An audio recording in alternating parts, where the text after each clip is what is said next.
minutes. Mais avant cela, le livre du jour, Nicolas Caro, ce matin. Vous nous parlez du dernier Dennis Lehane. Il arrive en poche. Dans la collection Totem chez Gallmeister, oui, Dennis Lehane.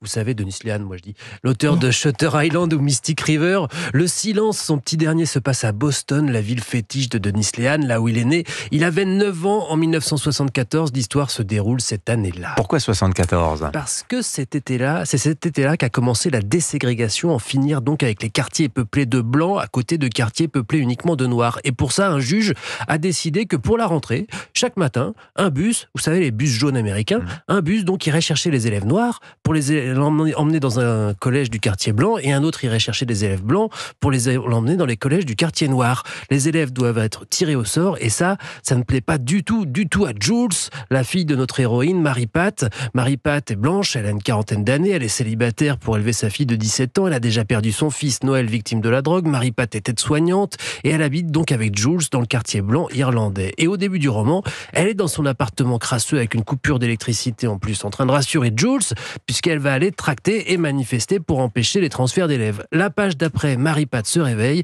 et sa fille n'est pas rentrée de sa soirée de la veille, ça arrive, mais elle commence à appeler ici et là, à frapper aux portes des copines et des cousines et du petit copain, et personne ne l'a vue. Et donc elle a disparu ? Ça en a tout l'air, mais au même moment, les télés locales sont en boucle sur la mort d'un jeune noir percuté par un métro. Il s'appelait Williamson, c'était le fils de la collègue noire de Marie-Pat, collègue et ami, même si une amitié entre noir et blanc à ce moment-là, là-bas, c'est incongru. A priori, les deux événements n'ont aucun rapport, mais pas si sûr. Le lien, en tout cas, ce sera Marie-Pat, une mère en colère qui cherche sa fille. C'est plein de suspense, c'est aussi une plongée dans cette ambiance du milieu des années 70, mais surtout, c'est quand même ça le talent de Lehane. Ça sonne juste. Les dialogues, le ton du livre, on y croit dès la première ligne. Ça se lit d'une traite. C'est assez génial. Voilà, Le Silence, le dernier, Dennis Lehane.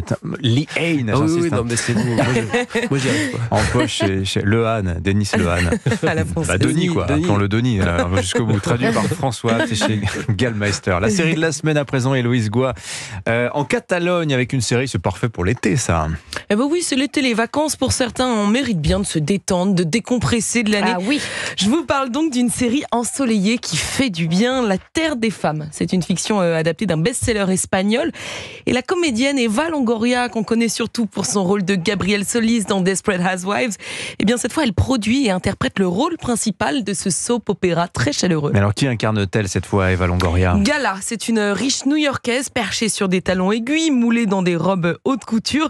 Tout va bien pour elle jusqu'au jour où elle découvre les magouilles de son mari. Oh, vous êtes le traiteur. Combien je vous dois au juste? 15 millions de dollars. Vous avez 24 heures. Aïe. Vous apportez pas l'argent, on passera voir votre fille Kate. Mais je peux savoir ce qui se passe? Je ne peux pas les rembourser. Je m'en occupe. Avec moi, t'es en danger. Quittez New York. C'est donc en glissant des liasses de billets sous sa robe que Gala prend ses jambes à son cou avec sa fille adolescente et sa mère sénile sous le bras. Direction la Catalogne, à la Muga. C'est un petit village viticole où sa mère a grandi. Maman? Mais qu'est-ce que tu fais ici? Un voyage entre filles. A mí no me digas nada, es cosa de tu madre. En français, moi j'en sais rien, vois ça avec ta mère. L'actrice qui joue cette grand-mère un peu fêlée, c'est la formidable Carmen Maura, vous savez, la muse de Pedro Almodóvar, qu'on a vu notamment dans Femme au bord de la crise de nerfs. D'ailleurs, la plupart de la série est en espagnol ou catalan, non doublé, ce qui nous dépayse d'autant plus dans ces magnifiques vignobles. Non, mais alors, qu'est-ce qui se passe dans ce voyage improvisé en Catalogne ? Eh ben, beaucoup d'imprévus. Les filles découvrent que la maison d'enfance de la grand-mère est désormais habitée par un vigneron pas commode, mais particulièrement sexy. Ah, quand même. Ah bah oui, attention, on lâche rien. De lourds secrets de famille sont dévoilés, et puis entre 1000 autres péripéties, Gala se fait rattraper par les truands qu'elle a fuis. Gala, c'est bon de se revoir. No les importa que On s'ouvre une bouteille? Je veux pas mourir seule, moi. Le ton des épisodes est toujours joyeux, on s'attache aux héroïnes qui s'entendent comme chien et chat, mais qui restent malgré tout solidaires dans les galères. Et alors, pour son grand retour dans une série, Eva Longoria fait preuve d'une autodérision irrésistible. Elle accepte volontiers de jouer ce personnage au caractère de cochon qui patauge dans la boue des vignobles en talons aiguilles et tailleur blanc.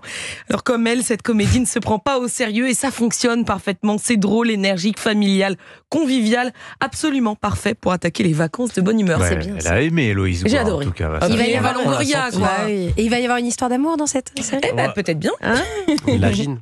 La Terre des Femmes, donc 6 épisodes. C'est encore en diffusion sur Apple TV+, et à retrouver aussi sur MyCanal. Merci beaucoup Héloïse Goua, merci Nicolas, merci Vincent. À demain.